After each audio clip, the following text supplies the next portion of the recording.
हर हर महादेव। आज हम विशेष चर्चा करने जा रहे हैं केवल मीन राशि वाले जातकों के लिए। इस समय 2024 में मीन राशि वाले जातकों के लिए बहुत कुछ बड़ा होने वाला है। देखिए, मीन राशि वाले जातकों पर शनि देव की प्रथम चरण 7.5 का इस समय चल रहा है। और आप देखिए कि प्रथम चरण में शनि की 7.5 में मीन राशि वाले जातकों पर क्या क्या प्रभाव हैं।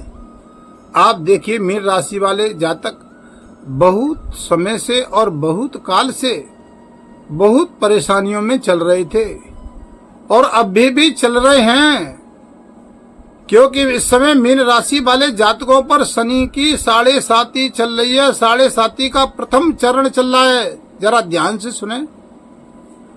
इस समय 7.5 का क्या प्रभाव रहता है हमारे शरीर में, हमारे व्यक्तित्व में, हमारी बॉडी में और हमारे मन पर। क्योंकि ये जो फलादेश इस समय चल रहा है, ये चंद्र लगन से चल रहा है, आपकी राशि से चल रहा है। और चंद्रमा मन का राजा होता है। आप बड़े गौर से सुने इस बात को। इस समय शनि आप पर कहां पर है? देखिए, मकर राशि में शनि की 7.5 उतरती है और कुंभ राशि पर शनि देव लगन में प्रारंभ हो गए हैं और मीन राशि के जातकों पर इस समय शनि का प्रथम चरण चल रहा है। अब आप देखिए कि प्रथम चरण में ये शनिदेव मीन राशि वाले जातकों के लिए क्या क्या कर रहे हैं, हमें पहले इस बात पे गौर देना है। अब आप देखिए, ये मन के राजा हैं। देखिए, अब इनकी दृष्टि शनिदेव की 3 जगह होती है लगन से। इस समय मीन राशि वाले जातकों पर यानी शनिदेव अपनी राशि 12 भाव में चल रहे हैं और 12 भाव से दृष्टि डालेंगे। ये कहां पर? मैंने आपको बताया कि शनिदेव जहां पर बैठते हैं वहां से 3 जगह दृष्टि डालते हैं और 3 जगह इनका प्रभाव होता है। तो कुंभ राशि आपकी 12 भाव में पड़ रही है और शनिदेव से 1 राशि आपकी आगे है, शनिदेव पीछे है। अब आप देखिए, बड़े गौर से सुनिए इस बात को। शनि, ये जितने भी मीन राशि वाले जातक हैं, हम आपसे इसलिए बार बार कहते हैं कि बड़ा इस समय दौर असमंजस का चल रहा है मीन राशि वाले जातकों का। प्रथम चरण में होता क्या है, पहले इस बात को हम समझें। प्रथम चरण में देखिए कि ये अपने स्थान से तीसरे भाव को देख रहे हैं। तो तीसरा भाव आपका पड़ा है द्वितीय स्थान धन भाव पर, और धन भाव होता है वाणी का स्थान। यानी आप देखिए, समय ऐसी स्थिति मीन राशि वाले जातकों के लिए है। आप जरा देखिए कि बेचारे छोटी छोटी बातों पर परिवार में झगड़ा हो जाता है और कुछ ज्यादा बोल दें तो सामने वाले को उनकी बात का बुरा लगता है। धन की स्थिति से नजर करते हैं तो इनका तीसरे भाव धन स्थान में दृष्टि पड़ रही है। तो धन का आवागमन जो कैसे, यानी प्रथम चरण में आप देखिए कि धन आ रहा है, लेकिन धन बिल्कुल रुकता ही नहीं मीन राशि वाले जातकों का। और बहुत कमाने के बाद भी बार बार लॉस की तरफ जाते हैं। व्यापार की दृष्टि से आप देखिए कि व्यापार हम कर रहे हैं, लेकिन पता ही नहीं चल रहा है कि हमारा धन जाता रहा है। छोटी छोटी बातों पर मतभेद परिवार में हो जाते हैं, क्योंकि वाणी के कारक दूसरा यानी लगन से तीसरे स्थान पर देख रहे हैं और आपके राशि से दूसरा स्थान पड़ रहा है, वाणी का स्थान होता है। और शनिदेव 3 दृष्टि डालते हैं। एक अपने स्थान से तृतीय भाव को देखते हैं, दूसरा सप्तम भाव को देखते हैं और तीसरा दशम भाव को देखते हैं। शनिदेव की 3 दृष्टि होती है। अब तीसरे स्थान पे आपके दृष्टि पड़ रही है तो धन भाव में पड़ रही है, वाणी का स्थान है। वाणी से मतभेद हो जाते हैं। परिवार, कुटुंब परिवार में जो हमारा यश और दबदबा था वो भी धीरे धीरे हमारा जाता रहा। एकदम थका हुआ सा, हारा थका हुआ सा हमारा शरीर हो गया। इतनी मेहनत करने के बाद भी हम बहुत बड़े लॉस की तरफ देख रहे हैं। कभी कभी स्थिति ऐसी हो जाती है, मैं सोचता ही नहीं, करें तो करें क्या। इस समय ये इस असमंजस में पोजीशन चल रही है मीन राशि वाले जातकों की। अब आप देखिए, शरीर की दृष्टि से भी ये रोग पीड़ा दे देता है। प्रथम चरण में ये थोड़ा सा शरीर का ध्यान रखना मीन राशि वाले जातकों को बहुत जरूरी है। ये इन्फेक्शन रोग भी देता है, शरीर में यानी पीड़ा भी देता है, क्योंकि प्रथम चरण शनिदेव का ये भाव होता है। और द्वितीय चरण आपका मीन राशि वाले जातकों का कब आ रहा है आपको मालूम है? ये मीन राशि वाले जातकों पर दूसरा चरण 29 मार्च 2025 को प्रारंभ हो जाएगा। अब आप देखिए, इनकी दृष्टि आपके सप्तम भाव में पड़ती है, तो आपकी लगन से ये छठम भाव पड़ रहा है, जो छठम भाव होता है रोग का, ऋण का।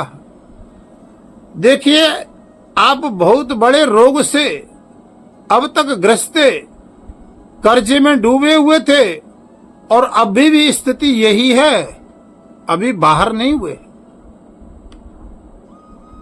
लेकिन 29 मार्च 2025 से ये शनिदेव दूसरे चरण में आएंगे, तो धीरे धीरे इन सब से तुमको बाहर निकालेंगे और मुक्ति दिलाएंगे। छठम भाव में दृष्टि शत्रु भाव की भी होती है। शत्रु आपके यानी बहुत बनेंगे भी, लेकिन शत्रु आपका कुछ बिगाड़ नहीं पाएंगे, क्योंकि शनिदेव महाराज आपकी स्व राशि कुंभ राशि में विराजमान है। इसलिए शत्रु आक्रमण तो बहुत करेंगे, गुप्त रूप से प्रहार करेंगे, शत्रु बहुत रहेंगे, बार बार कष्ट पहुंचाने की यानी प्लानिंग करेंगे, लेकिन शत्रु आपका बिगाड़ नहीं पाएगा। अब देखिए, आप कर्जे में डूबे हुए, बहुत असमंजस में, यहां पर हम देखते हैं कि व्यापार की दृष्टि से भी तो हमें आगे लाभ के भी बहुत बड़े चांस हैं, क्योंकि दूसरा चरण, प्रथम चरण समाप्ति की ओर है, अब दूसरा चरण चलेगा, ये 29 मार्च 2025 को लग जाएगा। अब शनिदेव की दशम भाव में दृष्टि आएगी, तो आप देखिए कि हमारे हर कार्य में बाधा आ रही है। जिस कार्य में हाथ डाल रहे हैं वहां पर भी हमें कष्ट का सामना करना पड़ रहा है। अब हमें ये अपनी स्वग्रही राशि में, कुंभ राशि में होते हुए भी शनिदेव महाराज फल क्यों नहीं दे रहे हैं?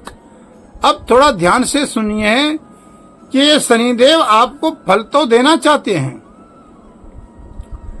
लेकिन आपकी मीन राशि में इस समय वर्तमान में 2024 में राहु चल रहे हैं, जो आपके यानी सिर को बार बार डिस्टर्ब कर रहे हैं। सिर भारी रह रहा है, किसी काम में मन नहीं लग रहा है, शरीर आलस्य वृत्ति का हो गया है। इस प्रकार की मन की धारणा होती है। मीन राशि वाले जातकों का ये स्वभाव होता है कि कभी तो कहते हैं कि हम इस कार्य को कर लेंगे, और कुछ समय बाद और वो अथाह सा महसूस करते हैं।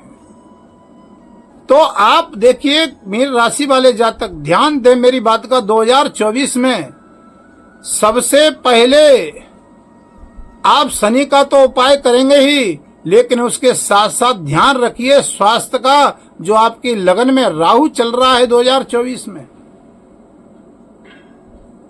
शनि आपको बहुत अच्छा फल देना चाहते हैं, लेकिन राहु पैर पकड़ करके बैठे हुए हैं, वो आगे नहीं बढ़ने देते हैं। तो राहु के मंत्र का जाप करें, श्वान कुत्ते को रोटी डालें, ओम भ्रम ह्रीम भ्रो सह राहुवे नमः, इस मंत्र का जाप करें। और शनि देव का भी आप शनिवार के दिन काली वस्तुओं का दान करें। शनि देव के मंदिर जाएं, पीपल वृक्ष के नीचे तेल का दीपक जलाएं, जल चढ़ाए 5 परिक्रमा दें। शनिदेव आपकी कुंडली में कहीं नीच अवस्था में है तो हमें विपरीत फल देते हैं। तो आप देखिए कि कुंडली के आधार से भी इसका आंकलन किया जाता है और विश्लेषण किया जाता है कि शनिदेव हमारी कुंडली में कहां पर विराजमान है। तो कुंडली का भी विश्लेषण आप करवाएं और स्वयं देखें कुंडली में कि कहां पर विराजमान है। तो हमारे जो वीडियो में नंबर चल रहे हैं और वीडियो के माध्यम से आप अपनी कुंडली का विश्लेषण करवा सकते हैं और परामर्श ले सकते हैं। शनि देव का दान करें, शनि देव के बीज मंत्रों का जरूर जाप करें। देखो, मैं सभी जातकों से, भाई बहनों से ये आपको एक बहुत अच्छी बात बताने जा रहा हूं। शनि के लिए आप बीज मंत्र के 108 बार साय के समय सूर्यास्त के बाद आप 108 बार बीज मंत्र का जाप करिए। आपका शनि के 7.5 का प्रथम चरण का जो प्रभाव चल रहा है वो तुम्हें बहुत बड़ा आराम देगा। और बीज मंत्र है ओम प्राम प्रीम प्रो स शनेहे नमः। इस मंत्र का जाप करें। शनि के 19,000 मंत्रों का जाप करें। वैसे कलयुग के आधार से 92 यानी 92,000 मंत्रों का जाप पूर्ण रूप से किया जाता है। तब हमें शनिदेव से आनंद प्राप्त होता है, हमारे कार्य में बाधा नहीं आती है। तो आप स्वयं कर सकते हैं और नहीं किसी ब्राह्मण से मंत्र का जाप करवा सकते हैं। और हमारे यहाँ भी नवग्रह शोध संस्थान के आधार पर नवग्रह का जाप और पूजा पाठ भी हो सकती है। तो हमारे नंबरों के आधार से आप वीडियो के माध्यम से संपर्क कर सकते हैं। आपके शनि ग्रह की शांति भी हो सकती है, तो आप स्वयं भी कर सकते हैं। तो आज इस वीडियो को यहीं पर विराम देते हैं। और आप देखिए, हमारी वीडियो में क्लिक करिए आप, तो आपको शनि के दान का पूरा मालूम पड़ जाएगा कि शनि का दान हमें किस समय करें और क्या क्या दान करें। शनि का दान हमेशा ध्यान रखिए साय के सूर्यास्त के बाद करें। मंत्र का भी जाप शाम को ही करें। तो आप हमारे वीडियो के माध्यम से ये जान सकते हैं। बोलिए शनिदेव महाराज की जय।